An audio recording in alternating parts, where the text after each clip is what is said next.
BBOR, Black Box Online Radio, coming to you from West Virginia. The first thing I would like to say is just kind of a general question. Do you guys ever watch the channel from 60 Minutes Australia?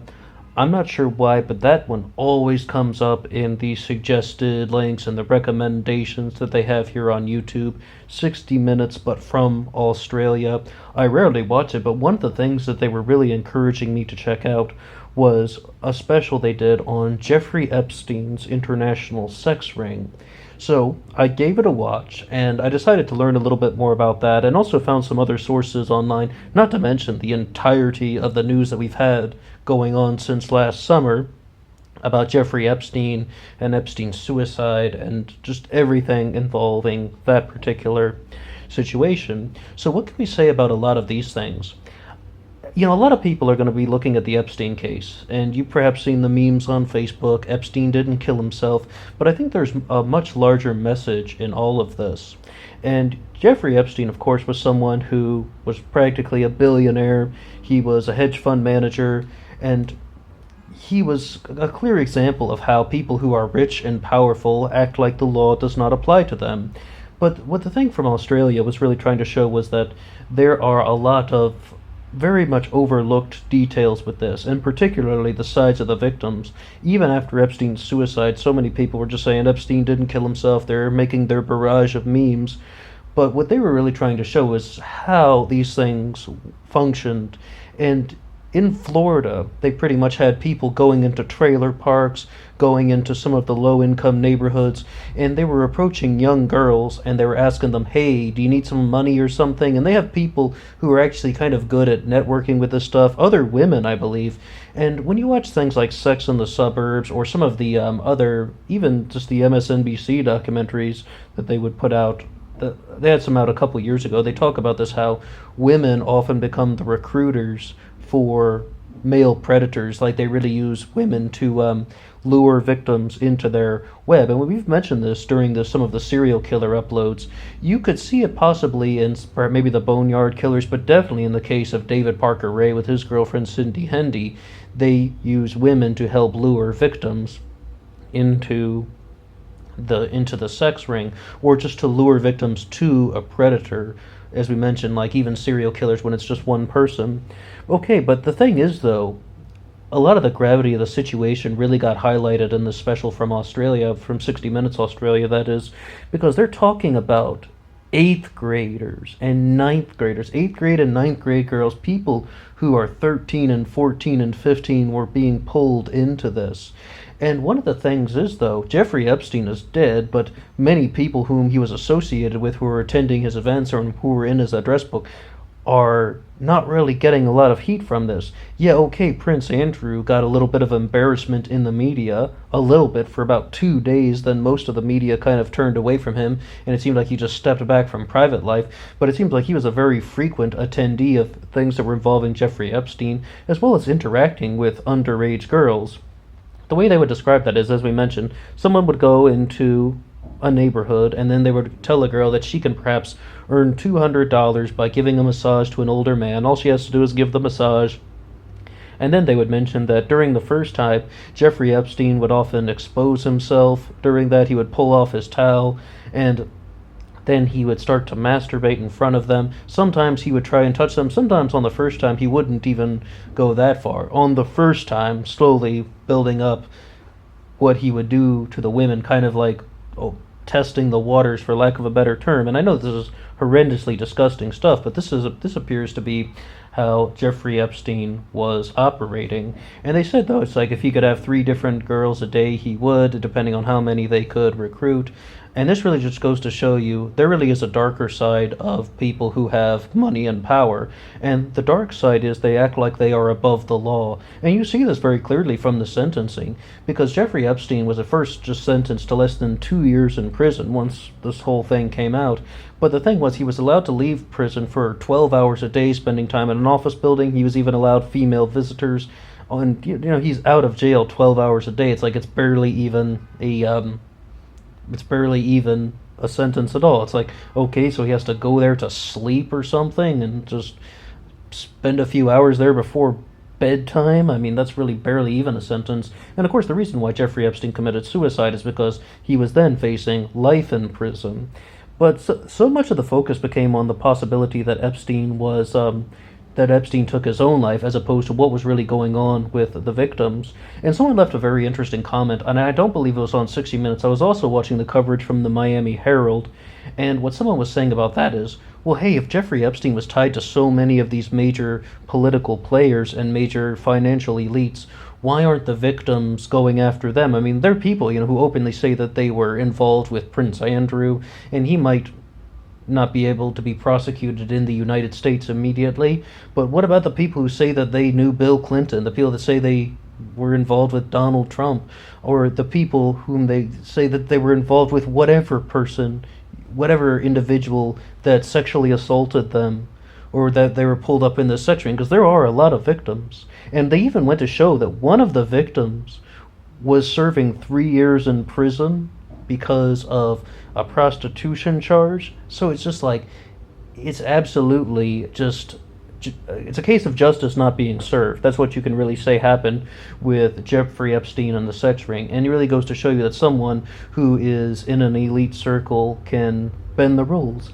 Just up until the last year of his life, he was acting like he was outside of the rule book, outside of the law, and the laws didn't apply to him in the same way. When you have one of the girls who was pulled into this international sex ring, she's serving 3 years in prison, and he was given less than 2 years in prison when he's like the center point of it all. So it really goes to show you that our legal system in the United States of America, as well as perhaps any country in the world, the legal system anywhere in the world is not on the side of the people. And there's something that is horrendously despicable about that type of action. But what I would say, though, we can also learn from this is you really see that this is just interlacing with countless other elite circles, particularly through an individual named Alex Acosta, who Donald Trump nominated to be Labor Secretary, was confirmed by the Senate, and then resigned as the Secretary of Labor because he was very instrumental in Florida for Jeffrey Epstein getting the very light sentence, and people believe that he must have been involved with something like this. And the people who are critical of the case also point to Donald Trump and say he was on very good terms with Jeffrey Epstein. Most people want to point out that Bill Clinton was a frequent visitor of Jeffrey Epstein's private island, but Donald Trump was, of course, also involved with Jeffrey Epstein. Many people were. Alan Dershowitz was a name that the Miami Herald was bringing up very frequently. The Miami Herald had 2 specials out on YouTube. They aren't super long, like one's about 11 minutes, the other's about 17 minutes, but I really noticed that there was actually somewhat of a positive reception from people, like in the comments and all that, and I just thought they would be like, whatever, we don't care, just Epstein didn't kill himself, let's just hear about that angle of the story. And I was actually kind of surprised that people were saying things to the contrary. They were like, okay, this is good stuff. You're talking about the victims. You're exposing Jeffrey Epstein for what he was. He was a sexual predator. There's nothing to say other than that. They preyed on individuals who were in economically disadvantaged areas, and they lured them out with the enticement of money and financial reward. And when you're talking about dealing with 13 and 14-year-old girls, they would have no idea what they were getting themselves into. That's the whole reason why we have an age of consent in the first place.